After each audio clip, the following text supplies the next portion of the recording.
right. Emra so say the French sports ni papa pa ebra ya hwefo de atiefo nyina na yen ka mo say sa do hwe meet ye de ye hwe menen kwa na ye continue yes e no ye hwe da poste no Fati la peur de l'opération. Les lions se sont réveillés. Dédé Ayou et ses coéquipiers se sont humiliés. Ouais, c'est comme ça que ça se passe. Les éléphants de la Côte d'Ivoire. On gagne ou on gagne. On gagne ou on gagne. Départ. Ensuite, après le départ de Milo, qui sera son remplaçant? Quoi, c'est une question qui yes, I'm fire for Catron Emra, who say the Modi Yidi, Abuafu Bina, a chairman, Modine, Cabashana, say, Emma, for the chief NGV music, Modi Bakwa, they see this to say very versatile music, the very both Ghanaian music and Francophone music. Ha, dear a French now, Pedi Kalina, the Adina, Zuni, Makusa, Binyana, NGV music, yeah, MC Adenomina, many Janami down, Kamakama, the Bessia, local music, it is a high life, hip hop, hip life, Afrunina, Winina, in fact, all type of music, and the Atron was there, versatile, and you slogan, what you say, call me the versatile, is a molecule, it's just a versatile.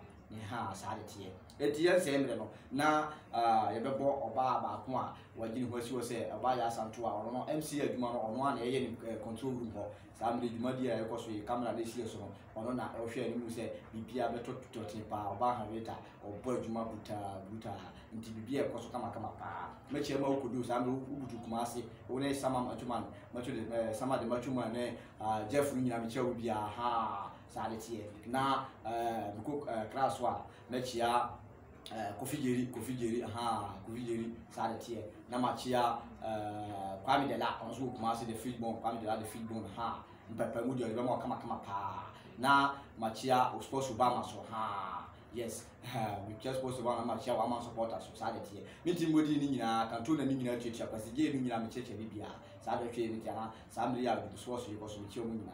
Na yes, aussi Fati la peur de l'opération. Touché au biceps fémoral de la jambe gauche, Ansu Fati pourrait bien une fois encore être obligé de passer pour la case opération. Pas de quoi la retirer. Alors qu'il a peur. Ansu Fati a semé quelqu'un. Dans ce qu'il y a Ansu Fati qui a un match against Copa French for the Coupe du Roi, Coupe du Roi, and only King's Coupe, no, or King's Cup on board and Siano, ha, or no Copa de Rey, Copa de Rey. It's your boy and Oplaye, the Plano player, Ama, Nina Binkuno, and I said, the Sibin Kuno, or say operation. Preparation, I have and as money for the news, because they say as money for Osuru, the castle French castle la peur, say, a hoopa, I say, Abeton so many fetish. It is an echo. You free walk and then use the African Cup and the cost we did to demand we are singing ha, Indian free, I'm only in African Cup, no so simple, ha. Namika says Algeria, and I say Tunisia, Nigeria, and Asia, Yamobo, Sabu, Tunisia, Cousin Wine, earlier of the day, so what you would say, Gabon, any Burkina Faso, near boy, or born 10 minutes in your vehicle, extra time. I don't the day, no Burkina Faso, the day, aha, and decided Burkina Faso are qualified to the next day of the competition, decided here. Yet, one is the source, les lions se sont réveillés. Cameroon for the chile say, and idiot, Lions, no, or more sorry.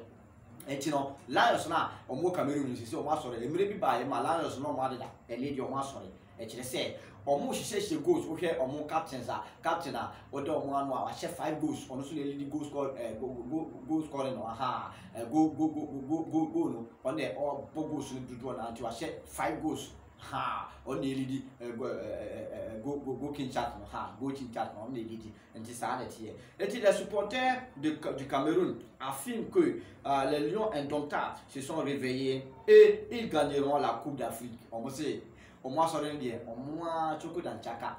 Haha, French de Choco dans Chaka, je sais qu'il y a un au moins les bébés cap, on a assez, African cap, on a assez, African et Kosovo.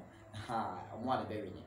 Aussi Dédé Aliou et ses coéquipiers se sont humiliés. Dédé Aliou et les men c'est pourtant na Ghana for c'est team we the worst team ever omu bi krada na player bi kwa ye je omu di la ye ni mo ba bi omu free ye ni ba bi omu free aha anti ça NT anti I say ils n'ont pas gagné un seul match et même battu par Comores aussi match ba ku kwa mo mutimi wie ne ye nanka man we ne match ba ku kura wo de mo modro kwan ana mo teams bi hye mo na Comoros atimi ahye mo nti na de ni su e de ba no e che se Ghana fo ye wo ni ma se kura 4-time champion de na ye ni mo agu ase kura na 4-time champion ye ka e se de ndura de ye je ye ntesa 82 e na Ghana fo je o mo last cup sa me na ye wo me e de pe bi wa ye wo mo aha Kantona se ni ye wo no kwasi ye ni ye wo Moko me sure say ya wo 82 okay ni ya wo so de ya ne sa de tie but 82